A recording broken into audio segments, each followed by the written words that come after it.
کیا بالکل کچا گوشت کھانا حرام ہے؟ اگر ہاں ہے تو گوشت کو کتنا پکایا جائے کہ وہ حرام کے معنی سے نکل جائے؟ جی، اصل بات یہ ہے کہ دیکھیں گوشت کے حوالے سے دو باتیں ہیں.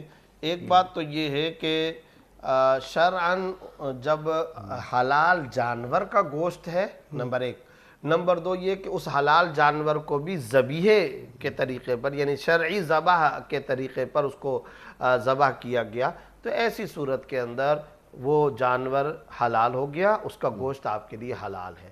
ٹھیک اب حلال ہونے کے لیے پکانا ضروری نہیں ہے. ٹھیک دو باتیں ہیں، ٹھیک یعنی حلال ہونے کے لیے دو شرطیں ہیں. پہلی شرط یہ کہ وہ جانور حلال ہو. ٹھیک فرض کرے اللہ نہ کرے خنزیر ہے، اس کے اوپر نعوذ باللہ کوئی کتنی مرتبہ بسم اللہ پڑھ کر کے وہ کرے تو حلال ہی نہیں ہو ٹھیک سکتا. ہے، وہ تو خنزیر تو بہت اعلیٰ ایکسٹریم کی ہاں، مثال ہوئی. کتا کتا ہو گیا، گدھا ہو گیا، کوئی بھی جانور ہو گیا. اچھا، اب بات یہ ایک تو یہ کہ وہ جانور حلال کی فہرست میں ہو. دوسرے نمبر پر یہ شرط ہے کہ اس کو شرعی طریقے پر ذبح کیا گیا ہو، یعنی اللہ کا نام لے کر بسم اللہ پڑھ کر کے. بس جب یہ دو شرطیں پائے گی تو اس کا گوشت حلال ہو گیا. اب اگر کوئی شخص کچا بھی کھاتا ہے تو کوئی شریعت میں گناہ نہیں ہے، اچھا وہ کھا سکتا ہے. اچھا کچا گوشت بھی کھا سکتا ہے، اس نے حلال کھایا، حرام نہیں کھایا، لہذا اس کے اوپر حرمت کا یا گناہ کا کوئی حکم لاگو ہی نہیں ہوگا.